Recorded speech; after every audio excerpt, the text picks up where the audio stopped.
Hi guys, welcome back to the channel. It is so damn hot right now, like it is ridiculous. But we are gonna be making a lentil curry. Whew, I'm about to turn on the AC. It is way too hot for this. Lentil curry, rice, let's go. In my very well-loved Dutch oven, we're gonna start off with 2 tablespoons of some coconut oil. You can use any oil that you have. To the melted oil, we're gonna add 1 carrot that I diced up and 1 small onion that I diced up as well. And of course, give that a couple minutes to sweat out. The thing that I really like about this is, so I pre-chopped these last night, threw them in a little container because I knew this is exactly what I was making. So it's pretty easy whenever, for any meal, not even just for this, if you pre-chop your stuff. And because think about the way that you eat certain things. When I eat onions, most of the time they're diced, so why not pre-chop some of them? And if you're not gonna get the time to use them up, let's say within that week or two, then throw them in the freezer, and then you already have them pre-chopped in the freezer for you. Same thing with carrots, garlic. If you know you don't throw it in whole, you grate it up, just have it ready for you. While we're waiting for all of this, I'm gonna grate in about a tablespoon of some ginger. Mine is frozen. I highly recommend peeling it with the back of a spoon. You just scrape it off. Do not use a peeler. You will hurt yourself and you will waste so much garlic, and it grates a lot easier when it's frozen. So it's gonna take me like 45 seconds here to get a tablespoon. If you don't have fresh, feel free to use granulated. It's gonna work just as fine. I literally just throw mine in a bag, just like that. Then mix it.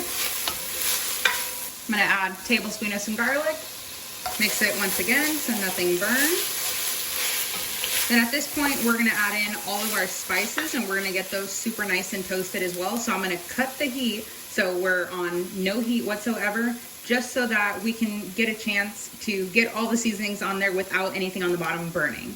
I'm gonna do 2 tablespoons of some Thai kitchen red curry paste. They also make a green one. I've never used a green before, so can't really give you guys advice on using that one. And you just want to let it hit the heat. Now, this says hot, meaning, well, I don't know what it means, because it definitely does not mean spicy. I mean, it would be disgusting to eat it with a spoon, but if I ate it out of the spoon, I wouldn't even reach for water. It is not hot. I've bought multiple jars of this just thinking, oh, maybe I got a mild one.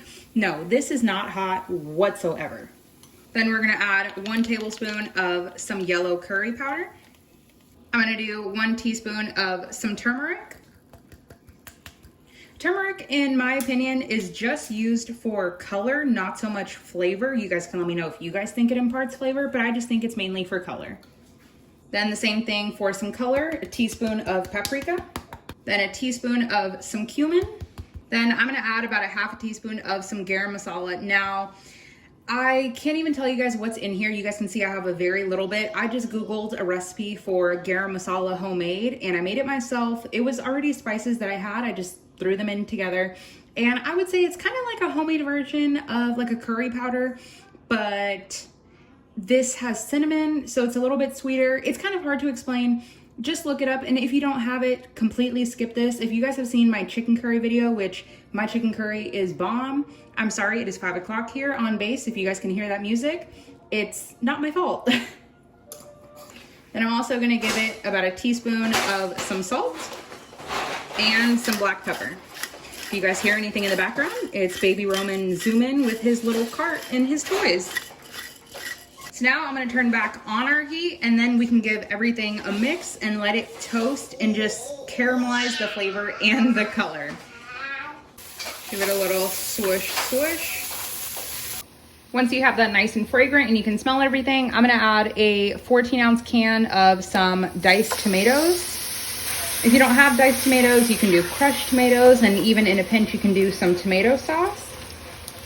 I'm just gonna scrape up from the bottom. It smells so good already. Oh, so ready. Then to this, we're gonna add 1 cup of some brown lentils. Then I just like to coat them in all of this goodness here. Then we can add in 3 cups of some chicken broth and our 14.5 ounce can of some coconut milk. Highly recommend not using, actually I don't even highly recommend, only use unsweetened coconut milk. Do not use anything that is sweetened because then it's just gonna throw off the taste completely. So now we're gonna mix this and we're gonna bring it up to a boil and then we'll go from there. Then once you're at a ripping boil, we're gonna turn it down to low and cover it with a lid for 30 minutes. Just to make sure the lentils don't get stuck on the bottom, I'm just gonna go in every like 10, 15 minutes just to make sure nothing is getting stuck. Once that's beautifully cooked, I'm gonna add in about a half of a cup of cilantro. Cilantro and curry just go perfect together. And I mean, cilantro with anything is delicious. Then to really brighten up the whole dish, I'm gonna add the juice of 1 whole lime and then some to serve with it. It just brightens everything up. And if you already think this is good, when you add the lime juice, just wait. It just heightens everything. It's so delicious. And that is it. I don't know about you guys. I am so hungry. How easy was this?